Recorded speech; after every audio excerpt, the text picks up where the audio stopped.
na parte de domingo. Perseguidos, mas triunfantes. Sempre triunfantes. Não tem razão para derrotas, porque Jesus é o vitorioso.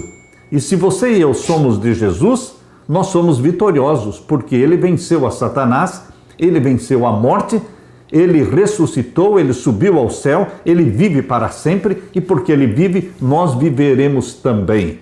Então, perseguidos? Sim, mas triunfantes. Aleluia! Abra sua Bíblia e vamos ler em Daniel capítulo 7. Daniel capítulo 7, vamos ver os versos 23 até o verso 25. Daniel capítulo 7 e os versos 23 até o verso 25.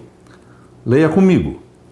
Disse assim: o quarto animal será o quarto reino na terra. Está falando dos quatro animais na visão de Daniel capítulo 7. O primeiro animal era um leão, o segundo animal era um urso, o terceiro era um leopardo e o quarto animal era um animal terrível com dentes de ferro, com 10 chifres. Queridos, estes quatro animais representavam os quatro impérios mundiais que dominariam o mundo. Começando com Babilônia, representada pelo leão, então veio a Medopérsia, representada pelo urso, então veio o leopardo, representando a Grécia, e então veio o animal terrível, com dentes de ferro e com 10 chifres, representando o Império de Roma, o Império Romano. E queridos, aqui no capítulo 7, verso 23, está falando especificamente do quarto animal, o Império Romano. Disse assim: o quarto animal será o quarto reino na terra, o qual será diferente de todos os reinos, e devorará toda a terra, e a pisará aos pés, e a fará em pedaços. Verso 24. E quanto às 10 pontas, aos 10 chifres, daquele mesmo reino se levantarão 10 reis. Está falando da divisão do Império Romano. Quando o Império Romano terminou em 476 depois de Cristo, ele se dividiu nas 10 nações da Europa, representadas pelos 10 chifres do quarto animal. E quanto às 10 pontas, os 10 chifres, daquele mesmo reino se levantarão 10 reis, 10 nações da Europa. E depois deles, depois que estas 10 nações surgissem, depois deles se levantará outro, ou seja, um chifre pequeno. Um chifre pequeno que nasceu no meio dos 10. Se levantará depois deles outro chifre, o qual será diferente dos primeiros. Ou seja, este pequeno chifre que surgiria no meio dos 10 seria diferente dos 10. Por quê?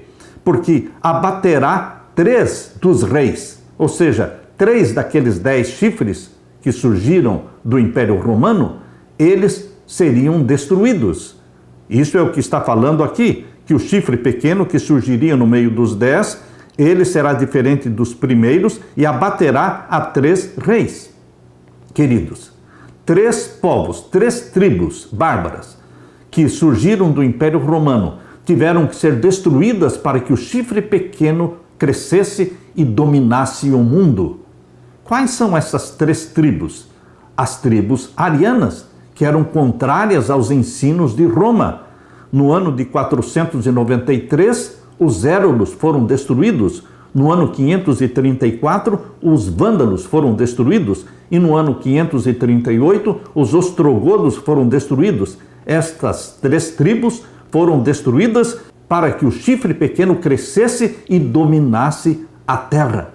Queridos, aqui nós temos a profecia dada por Deus para Daniel cerca de 600 anos antes de Cristo.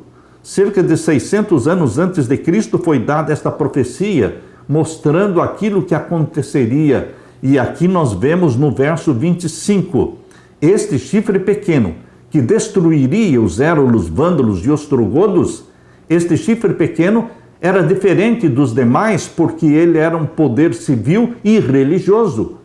Diz o verso 25, proferirá palavras contra o Altíssimo. Ele não lutaria somente contra seres humanos ou contra outras tribos, ele lutaria contra o Altíssimo. Ele se proclamaria Deus na terra. Proferirá palavras contra o Altíssimo e destruirá os santos do Altíssimo. Perseguiria o povo de Deus. e cuidará em mudar os tempos e a lei. Mudaria os tempos e mudaria também a lei de Deus. A lei de Deus tem um mandamento, que é o quarto mandamento, que fala de um tempo sagrado, das 24 horas sagradas, que é o sétimo dia da semana, o Santo Sábado. Pois bem, a profecia está dizendo que ele mudaria os tempos e mudaria a lei de Deus. E eles, o povo de Deus, os servos de Deus, serão entregues na sua mão por um tempo e tempos e metade de um tempo. A profecia está dizendo que por 1260 dias, um tempo, tempos, metade de um tempo, 1260 dias, que um dia em profecia significa um ano. Então, por 1260 anos, os santos do Altíssimo seriam entregues nas mãos deste chifre pequeno, nas mãos deste poder que perseguiria o povo de Deus e mudaria os tempos e a lei. Meu querido irmão, aqui está uma profecia que também aparece em Apocalipse capítulo 12. Abra sua Bíblia, em Apocalipse capítulo 12, nós vamos ver no verso 6. Apocalipse capítulo 12, vamos ver o verso 6, aqui temos o mesmo poder. Leia comigo Apocalipse 12, verso 6. E a mulher, que é a igreja de Deus, fugiu para o deserto, onde já tinha lugar preparado por Deus, para que ali fosse alimentada durante 1260 dias. Um tempo, tempos, metade de um tempo, 3 anos e meio. Mas estes 1260 dias são proféticos. Então, significam 1260 anos. Meu querido irmão, aqui também diz no capítulo 12, verso 14, e foram dadas à mulher, a igreja de Deus, 2 asas de grande águia, para que voasse para o deserto, ao seu lugar, onde é sustentada por um tempo, tempos, metade de um tempo, fora da vista da serpente. A mesma linguagem incomum mencionada em Daniel 7:25, um tempo, tempos, metade de um tempo, é mencionada também por João aqui em Apocalipse 12, verso 14. Isto significa que eles estão falando do mesmo período de tempo, os 1260 anos de perseguição, os 1260 anos de supremacia papal da Idade Média. Este período de supremacia papal da Idade Média começou em 538, quando os ostrogodos, o último inimigo, a última tribo inimiga de Roma, porque não cria nas doutrinas de Roma, eles foram destruídos em 538. Então começou a supremacia, o domínio papal, que durou 1260 anos. Isto nos leva até o ano de 1798. Queridos, aqui nós temos o período da grande perseguição da Idade Média. Sempre que o povo permanece fiel a Deus, Satanás fica encolerizado. A perseguição vem em seguida. Daniel descreveu um tempo em que a igreja romana faria guerra contra o povo de Deus e oprimiria o povo de Deus. João descreveu também no Apocalipse este mesmo período como um tempo em que a igreja seria forçada a fugir para o deserto, onde seria sustentada durante um tempo, tempos, metade de um tempo, fora da vista da serpente, ou seja, Satanás. A mulher, que é a igreja, porém, fugiu para o deserto, onde Deus lhe havia preparado um lugar, Apocalipse 12, 6. Os fiéis foram sustentados no deserto. A palavra de Deus os fortaleceu e sustentou-os. E à medida que o conflito se alastrava neste longo e sombrio período de dominação papal, eles permaneceram fiéis. Os fiéis encontraram um lugar preparado para eles. Durante os tempos de sua maior provação, encontraram refúgio no amor e cuidado de Deus. Os 1260 dias e o tempo, tempos, metade de um tempo, de Apocalipse 12, versos 6 e 14 e de Daniel 7, 25, se referem ao mesmo período de tempo. É a mesma profecia. Aplica-se à supremacia papal da Idade Média. A profecia bíblica é frequentemente escrita em símbolos. Nas porções proféticas de Daniel e nas porções proféticas de Apocalipse, um dia equivale a um ano. Por quê? a palavra de Deus diz em Números 14, abra sua Bíblia, em Números 14 e o verso 34. Números 14 e o verso 34.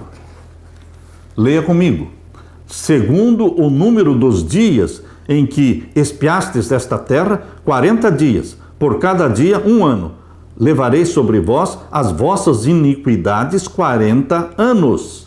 Um dia para cada ano. Queridos, Deus colocou um dia profético como sendo 1 ano. Portanto, 1260 dias são 1260 anos. O princípio dia-ano não repousa apenas nestes 2 textos, mas tem um amplo fundamento bíblico. Os érulos, vândalos e ostrogodos eram tribos que acreditavam em doutrinas diferentes de Roma. E os 1260 dias, ou seja, anos, começaram quando a última dessas tribos foi destruída. Os ostrogodos foram expulsos de Roma em 538. O período de escuridão espiritual continuou até 1798. O que aconteceu em 1798? O general Berthier, o general de Napoleão Bonaparte, invadiu Roma e prendeu o Papa Pio VI em 1798. Levou-o preso para a França e ali ele morreu na cidade de Valença, na França. Muitos foram martirizados no período da supremacia papal. Mas esta supremacia, este domínio papal, terminou em 1798. Mesmo na morte, os mártires da Idade Média triunfaram. Mais de 50 milhões de mártires foram mortos durante a Idade Média. Queridos, mas eles permaneceram fiéis. Morriam, mas como vitoriosos. Assim como Cristo morreu na cruz, mas vitorioso. Assim também, você e eu, todos os mártires, eles morriam, mas vitoriosos. Em Cristo, eles eram livres da culpa e do domínio do pecado. Em Cristo eram vencedores por causa do sangue do Cordeiro, e a vitória de Cristo na cruz era para eles e é para nós a esperança de grandes vitórias. A morte desses mártires foi um descanso até a breve volta de Jesus. Queridos, assim como os mártires do passado morriam em paz, louvando ao Senhor com a bendita esperança da breve volta de Jesus, hoje você e eu temos a mesma bendita esperança. Se for para viver para Cristo, bendito seja o Senhor. Se for para morrer por Cristo, bendito seja o Senhor. Em qualquer caso, vivendo ou morrendo, em Cristo estamos e em Cristo somos vitoriosos. Aleluia!